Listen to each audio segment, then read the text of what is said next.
Pode continuar, já colocou. Beleza.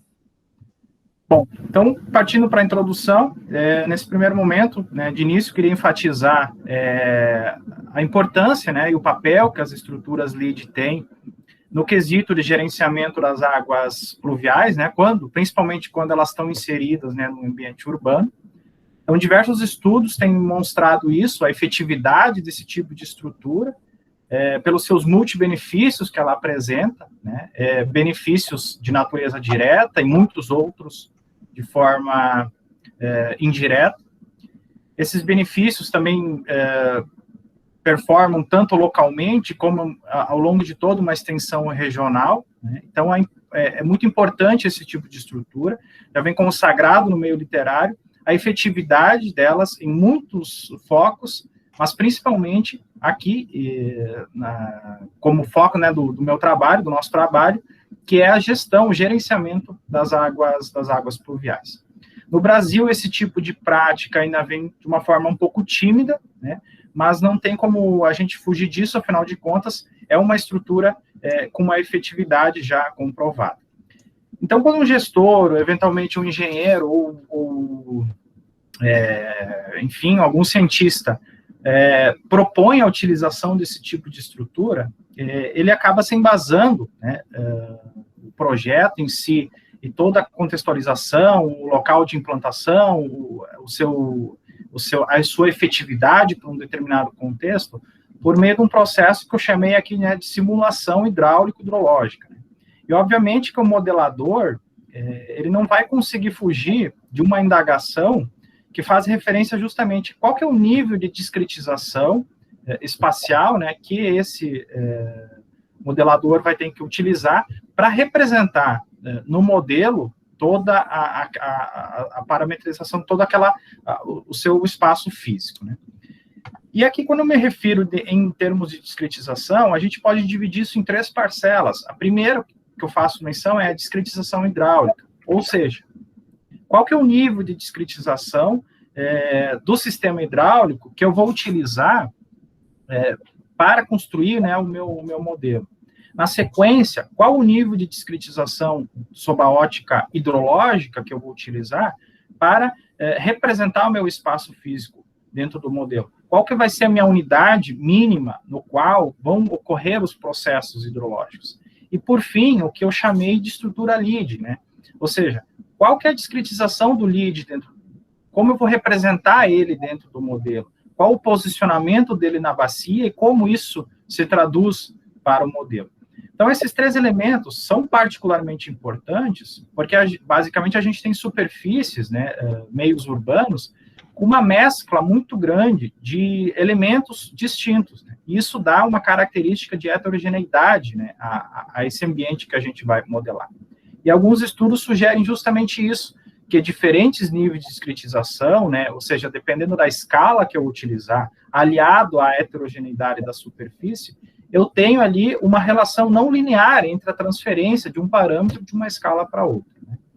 No Brasil, isso também é particularmente importante, porque, afinal de contas, a gente tem uma série de sistemas, né, existe a coexistência de múltiplos sistemas que nem sempre trabalham de forma isolada, né? Ou seja, a gente muitas vezes tem canalizações de esgoto que descarregam dentro de galerias pluviais, ou vice-versa, galerias pluviais que adentram para o interior dos sistemas de esgotamento, né?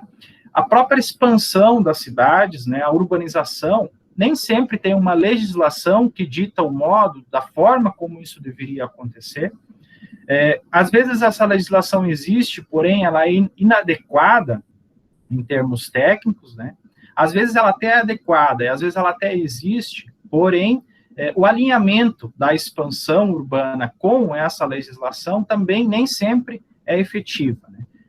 Então, embasado nisso, nesse importante quesito, né, da discretização, a gente propõe, né, estudar um pouco mais a fundo isso, e a gente vai utilizar um modelo consagrado no mundo inteiro, né, já é, digamos assim, já está batido a sua estabilidade, né, que é o SWIM.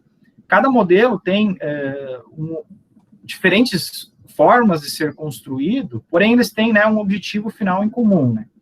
E o SWIM, apesar de ser um modelo estável, ele não tem, de uma forma automatizada, essa propriedade de discretizar o sistema hidráulico, o sistema hidrológico, ou seja, o ULID. Enfim, cabe ao modelador ainda tomar essa decisão de qual é a discretização mais adequada que ele vai utilizar. E a gente propõe isso, então, basicamente, né, estudar essa proposta numa bacia aqui de Santa Maria, que a gente chama de bacia do Arroio Cancela, né? O nível de discretização afeta, tem um importante papel, né, e afeta os resultados, porque, afinal de contas, dependendo da escala que eu vou adotar, eu vou ter diferentes níveis de exigência com relação aos parâmetros de entrada, e, consequentemente, isso vai também refletir em diferentes características dos meus dados de saída, né, dos meus resultados. Partindo, então, para os nossos objetivos, a ideia é justamente avaliar diferentes discretizações, tanto sob a ótica hidráulica, sob a ótica hidrológica e também sob a ótica de LID, nesse processo de simulação de bacias urbanas, né? Delineamos 3 etapas para fechar, né, o nosso trabalho. A primeira etapa, aqui chamada de artigo 1, vai avaliar, então, esse efeito da discretização hidráulica, né? Tanto espacial como temporal, no processo de simulação do sistema hidráulico no swing, né? Então, constitui a etapa 1. A etapa 2 já visa olhar mais para uma ótica hidrológica, ou seja, qual que é o efeito das diferentes discretizações, das diferentes representações da minha superfície no modelo, dentro do swing, sobre essa variabilidade de parâmetros, a efetividade, a dinâmica do escoamento e tudo mais. E uma terceira etapa é justamente avaliar como representar esse lead dentro do swing, qual a distribuição dele e qual que é o efeito disso, né, com relação à dinâmica do escoamento, o gerenciamento e outros objetivos mais. Então, de forma resumida, né, essa tela aqui tenta mostrar isso, né? Então, o artigo 1 olha mais sobre uma ótica hidráulica, né? O artigo 2, complementado pelo 1, olha um pouco mais sobre uma ótica hidrológica, e o artigo 3 olha mais sobre uma ótica de LID, né? E, no final das contas, as etapas se autocomplementam, né? A unidade de estudo que a gente vai utilizar é uma bacia aqui de Santa Maria, ela está inteiramente inserida num perímetro urbano, chamada de bacia do Arroio Cancela.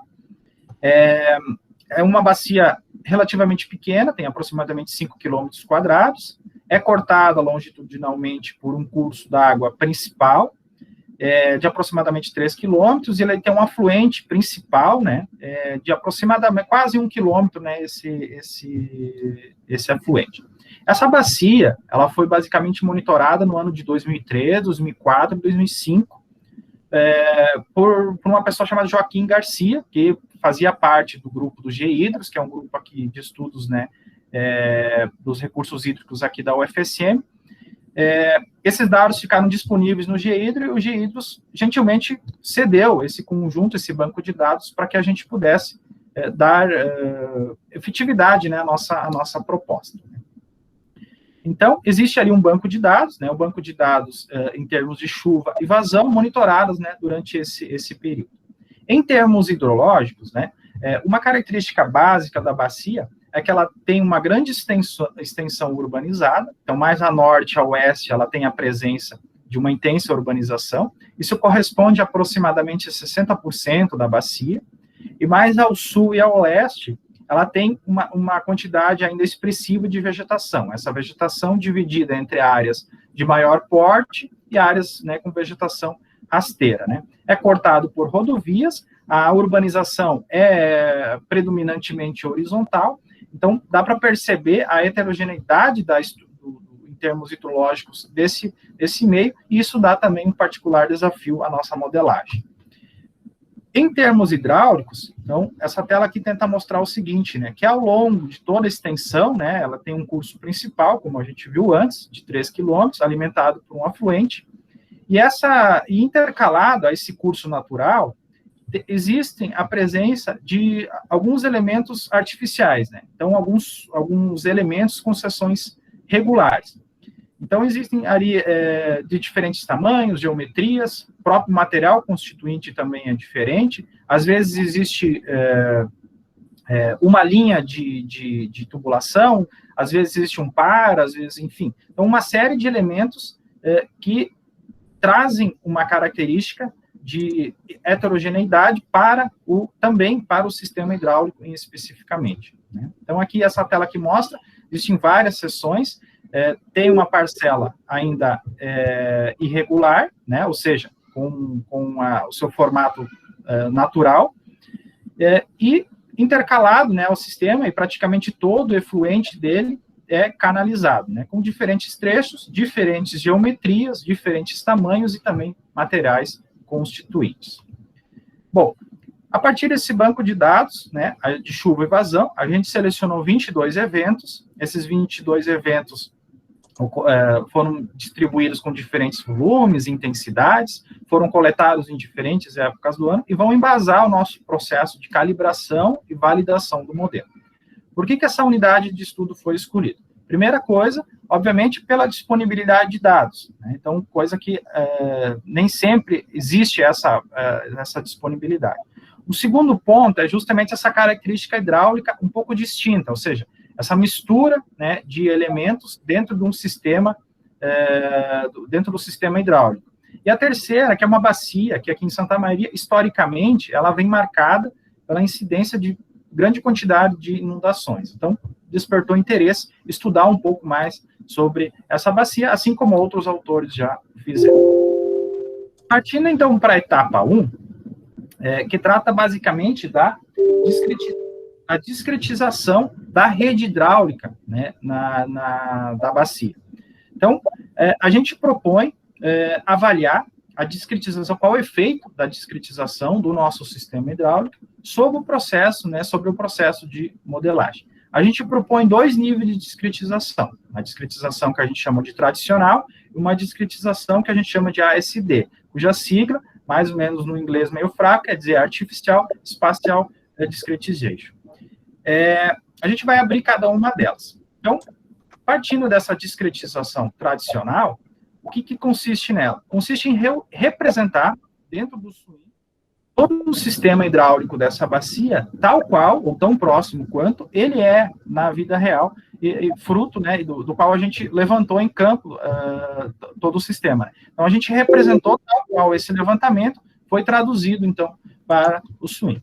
Então, existem, como já tinha mostrado anteriormente, existem seções ainda irregulares, né, misturado, né, mesclando-se com elementos artificiais, né, entre condutos fechados, abertos, de diferentes tamanhos, geometrias e constituintes de materiais diferentes. Então, a gente construiu isso dentro do swing, e só para dar um enfoque um pouco maior, dei um zoom aqui entre os nós inicial e final 18 e 17, né?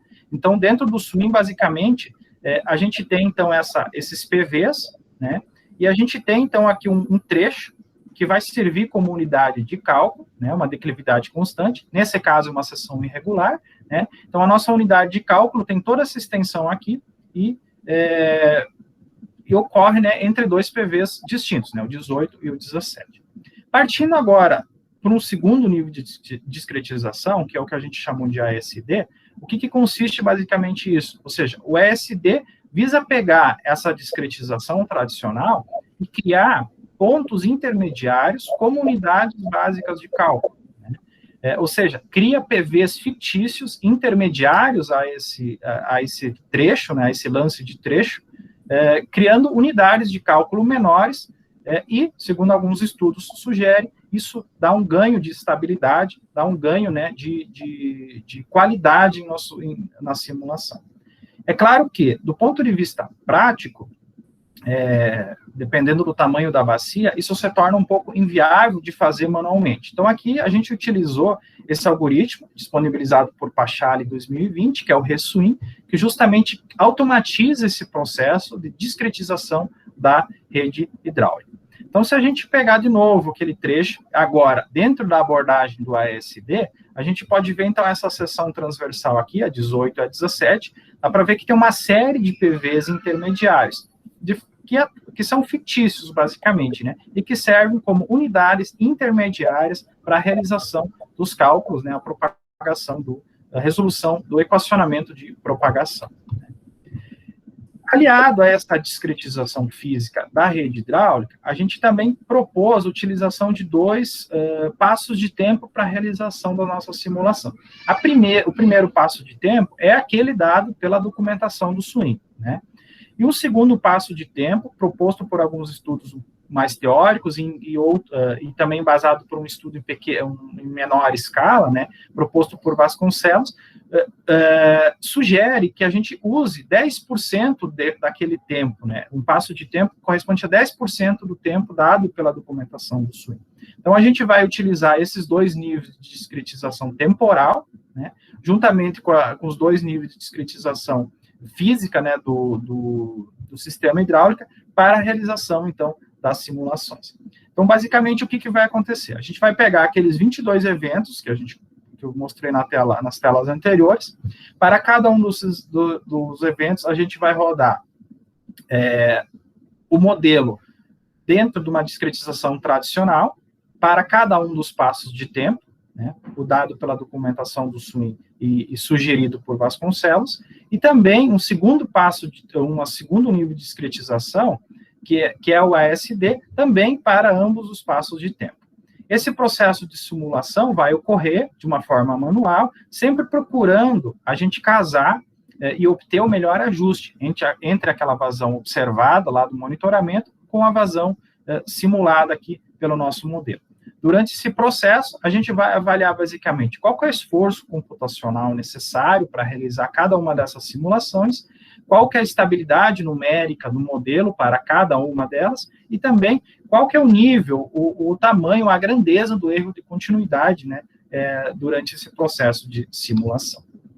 A segunda etapa, agora sob uma ótica mais hidrológica, visa representar a nossa superfície em diferentes tamanhos, né, dentro do modelo do SWIM, e avaliar diferentes níveis, né, de escala, e avaliar para esses diferentes níveis de discretização qual é a variabilidade dos parâmetros hidrológicos, como isso influencia na dinâmica do escoamento pluvial e tudo mais.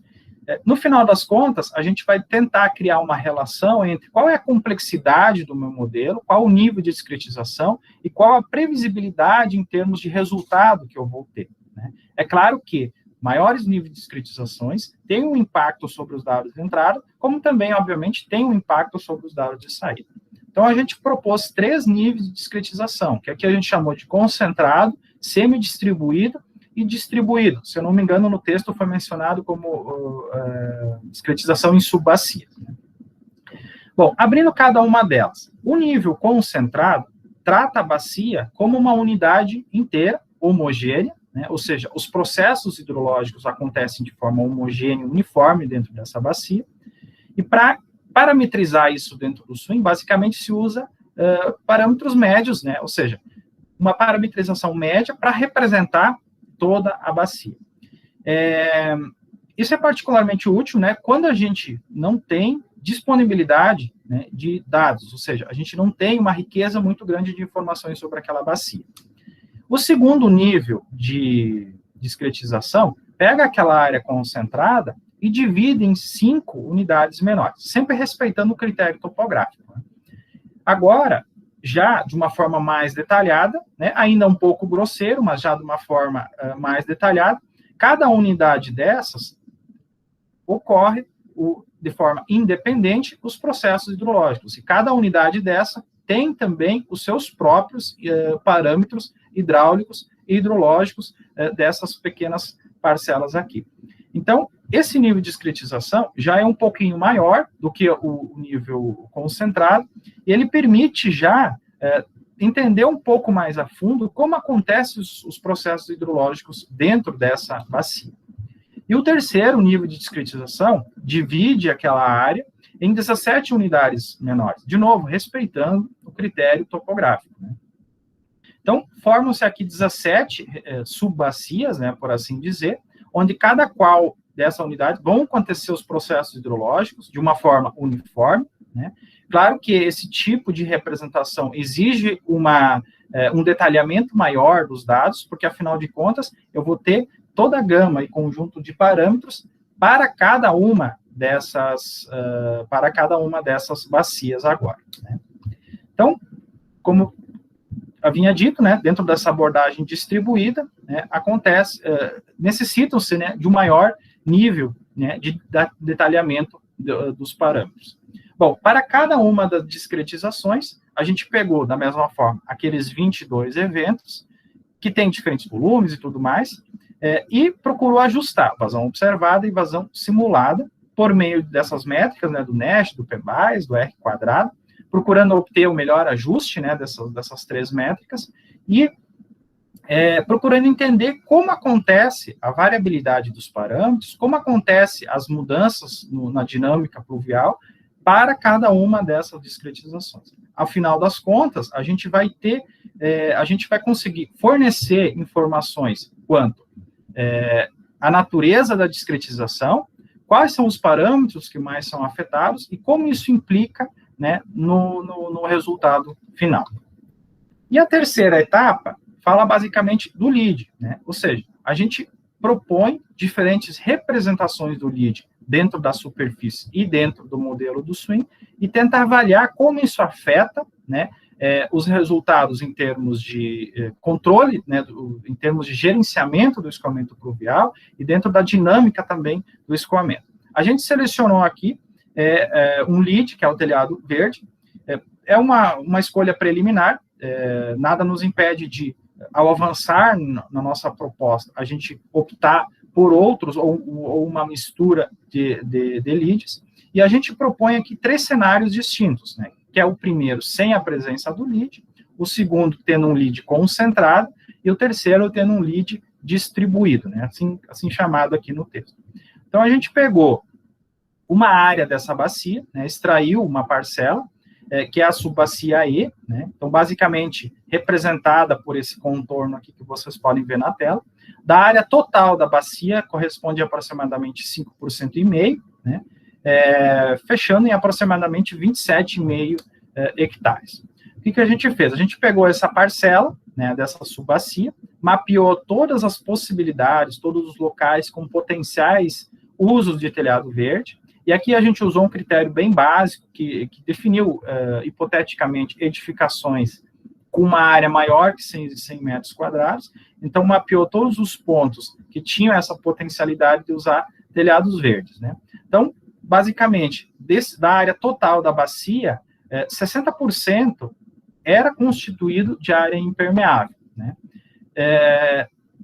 Dessa área impermeável, a gente colocou, então, aproximadamente, determinou que essa subbacia teria a potencialidade de abrigar aproximadamente 5,7 hectares de telhados verdes, que corresponde a 1/3 da área impermeável, basicamente, e aproximadamente 21% da área total dessa bacia.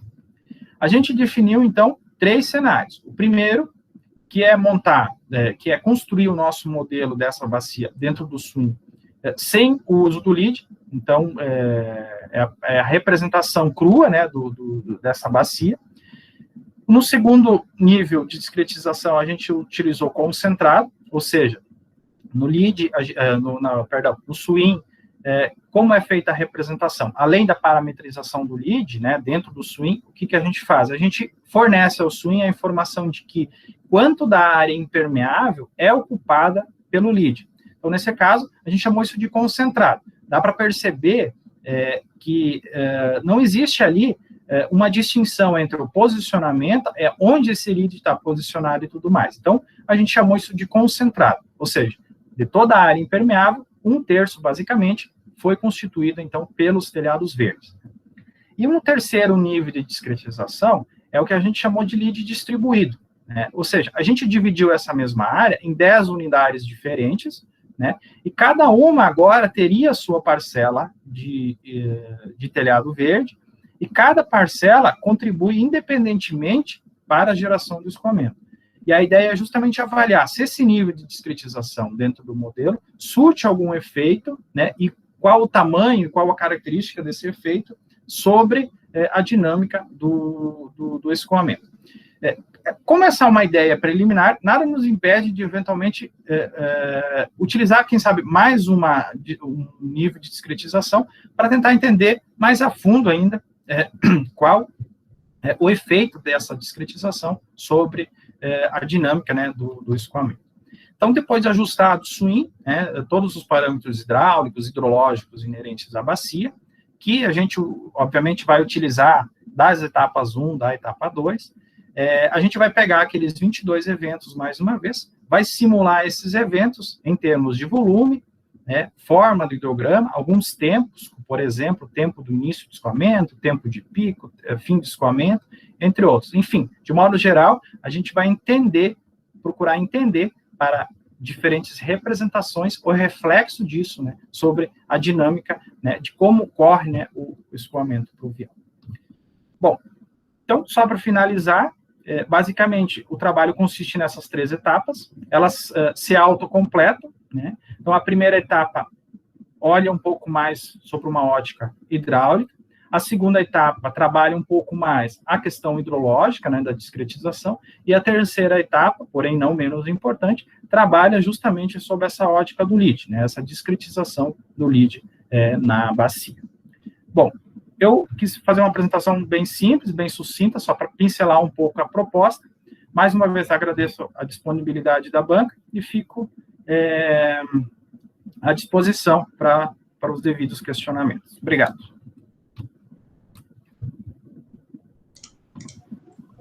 Muito obrigado, Cristiano. Consulto se a banca